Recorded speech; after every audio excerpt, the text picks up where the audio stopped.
Hi hello నమస్తే welcome to Telugu ప్రభ. నేను మీ journalist Shivajyothi. ఈరోజు ప్రస్తుతం మున్సిపల్ ఎన్నికల నోటిఫికేషన్ విడుదలైంది, షెడ్యూల్ కూడా విడుదలైంది. ఈసారి కూడా బీఆర్ఎస్ క్లీన్ స్వీప్ చేస్తుందా లేకపోతే ఈ అధికార పార్టీలో ఉన్న కాంగ్రెస్ గెలిచే అవకాశాలు ఉన్నాయా కనుక్కునేందుకు మనతో బక్కా జడ్సన్ గారు ఉన్నారు. నమస్తే సార్. నమస్తే. చెప్పండి సార్, ఏంటి ఈసారి మున్సిపల్ ఎన్నికల్లో ఏ విధంగా ఉండనుంది? ఈసారి మేము మాత్రము పోయిన అన్ని ఎన్నికలలో కాంగ్రెస్ పార్టీకి పనిచేసిన పని వాస్తవమే. కానీ ఈసారి ఒక పెద్ద దోపిడీ అనేది తెలంగాణ జరుగుతూ ఉంది. ముఖ్యంగా తెలంగాణ నిరుద్యోగులను మాత్రం పెద్ద ఎత్తున మోసం చేసినారు. అందులో 40 లక్షల మంది నిరుద్యోగులు ఉంటే కాంగ్రెస్ పార్టీ అధికారం రాగానే మేము 2 లక్షల ఖాళీలు నింపుతాము, నిరుద్యోగులకు 4 లక్షల భృతి ఇస్తామని చెప్పేసి, నిరుద్యోగ భృతి ఇస్తామని చెప్పి ప్రియాంక గారితో మరి యూత్ డిక్లరేషన్లో ఆనాడు స్టేట్మెంట్ ఇప్పించారు, బహిరంగ ప్రకటన చేయించారు. కాబట్టి ఈరోజు మేము దాన్ని వీళ్ళు మోసం చేస్తున్నారు. అప్పుడప్పుడు కొంతమంది ఉద్యమకారులు మన మధ్యలో వస్తుండ్రు, వచ్చి ఇన్స్టాల్మెంట్ ఉద్యమం చేసి వాళ్ళు పాలకవర్గం చేపించి దాన్ని డైవర్ట్ చేసే విధంగా నడుస్తూ ఉంది. కాబట్టి ఈరోజు ఇన్స్టాల్మెంట్ యుద్ధమాలు కాదు, ఈరోజు ప్రత్యక్ష రాజకీయాలకు వీళ్ళు రావాల్సిన అవసరం ఉన్నది, యువకులు రావాల్సిన అవసరం ఉంది. కాబట్టి ఈరోజు పార్టీలు ఎవడొచ్చినా కానీ వాళ్ళ ఎజెండా ఒకటే ఉంటుంది.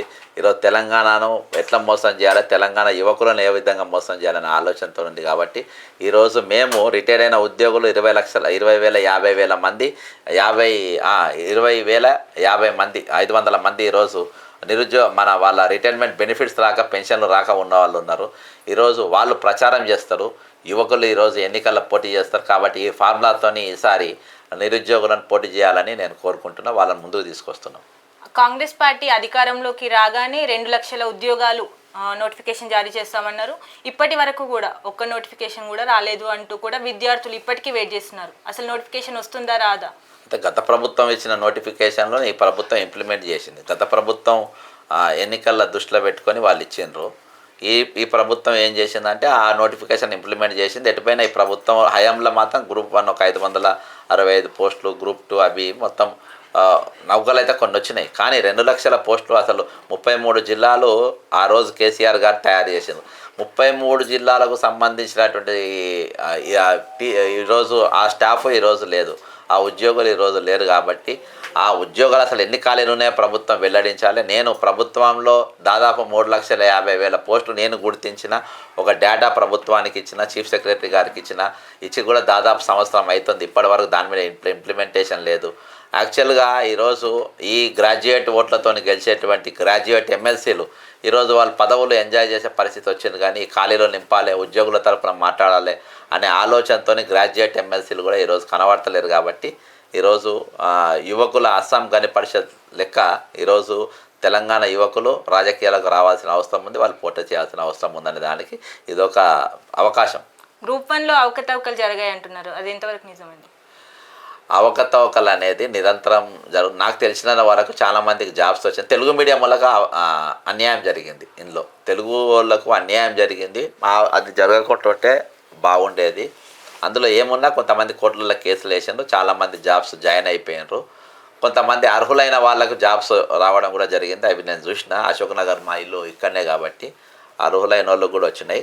కొన్ని జరిగితే అక్కడక్కడ జరగవచ్చు, కానీ తెలుగు మీడియం వాళ్ళకైతే అన్యాయం జరిగింది, అది మాత్రం స్పష్టంగా చెప్పగలుగుతాం. నైని బొగ్గు గనిలో కుంభకోణం జరిగింది అంటున్నారు.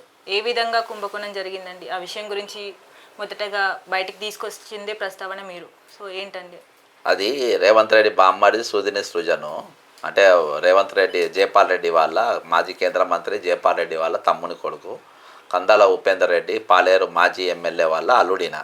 ఈయన కల్వకుంట్ల కవిత, రేవంత్ రెడ్డి, విందుల అనేట ఆమె నలుగురు కలిసి ఓ కంపెనీ పెట్టిన అడికోర్ ఇన్ఫ్రాస్ట్రక్చర్ కంపెనీ అని పెట్టి, ఇక అది అద్దం పెట్టి అక్కడికి వెళ్ళి ఈ టీం అంతా ప్రతి దాంట్లో గత ప్రభుత్వంకి వెళ్ళి వీళ్ళు అన్నీ నడుస్తూ ఉంది. లిక్కర్ కేసులో కూడా వీళ్ళందరి పేర్లు వచ్చినాయి, కానీ కవిత ఒక ఆమెనే జైలుకు పోయింది. కానీ పేర్లు రేవంత్ రెడ్డి పేరు బయటకు వచ్చింది, సుజన్ పేరు బయటకు వచ్చింది, ఇవన్నీ వచ్చినాయి. కానీ జైలుకు మాత్రం ఆమె ఒక్క ఆమె పోయింది. ఇవాళ బొగ్గు గనులలో కూడా 22% ఎక్కువ ఎక్సెస్ రేటుకి వేసి ఈ సుజన్ అంటాడు, రేవంత్ రెడ్డి బామ్మది అంటాడు, మెయిన్ కాంట్రాక్టర్లో ఫోన్ చేసి వాళ్ళకి బెదిరించి ఈరోజు వాళ్ళ దగ్గరికి అది తీసుకునే ప్రయత్నం చేసిండ్రు. కాబట్టి 101% ఇందులో స్కామ్ జరిగింది.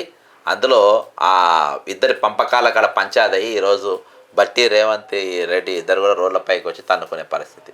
దానం నాగేందర్ పార్టీ ఫిరాయించలేదంటూ మొన్నటికి మొన్న మాట మార్చారు. దానిపై మీరేమంటారండి? వాళ్ళు పార్టీ మార్చిండ్రు అనేది 100% కనబడుతూనే ఉంది. ఆయన ఇక్కడ ఎంపీగా కూడా చేకూర్తి మీద ఎంపీ మీద పోటీ చేసిండ్రు. ఈరోజు ఏది పెళ్ళిళ్ళు చేసుకున్న పెళ్లి పిల్లలు భర్తలను గుర్తుపట్టినట్టుగా వ్యవహరిస్తూ ఉండ్రు ఇక్కడ. కాబట్టి ఈరోజు ఆ విధంగా బీఆర్ఎస్లో గెలిచిన ఎమ్మెల్యేలు కాంగ్రెస్ పార్టీకి వచ్చి ఆ విధంగా వ్యవహరిస్తుండ్రు. మేము ఇక్కడనే ఉన్నాం కానీ మేము తాళి కట్టించుకుంది ఆయనతోనే ఒక తీరు, స్పీకర్ ముందు ఒక తీరు. ఈరోజు మొత్తానికి ఇలా ఈ చదరంగంలో పిచ్చోడైంది మాత్రం స్పీకర్తోని అబద్ధం ఆడిస్తున్నారు. అందుకనే ఒక దళితునికి ముఖ్యమంత్రి ఇస్తా అని స్పీకర్ ఇచ్చి ఈరోజు నవ్వుల పాలు చేస్తుండ్రు. ఇప్పుడు బక్కా జడ్సన్ బీఆర్ఎస్ పర్సన్ అని బయట టాక్ ఉంది. దానిపై మీరేమంటారు సార్? అవునమ్మా, నేను గతంలో బీఆర్ఎస్లో రెవెన్యూ మంత్రిగా పనిచేసిన, వర్కింగ్ ప్రెసిడెంట్గా చేసిన. నాది లిక్కర్ స్కామ్లో నేనే ముఖ్యమైన పాత్ర, హరితహారంలో నాదే ముఖ్యమైన పాత్ర. నాది బాగా హవా ఉండే. వాళ్ళు ఎవరు చెప్పినారో అది 100% కరెక్ట్. నేను బీఆర్ఎస్ మనిషిని. సో ఇంకా ఇలాంటి మరెన్నో ఇంటర్వ్యూస్ కోసం చూస్తూనే ఉండండి తెలుగు.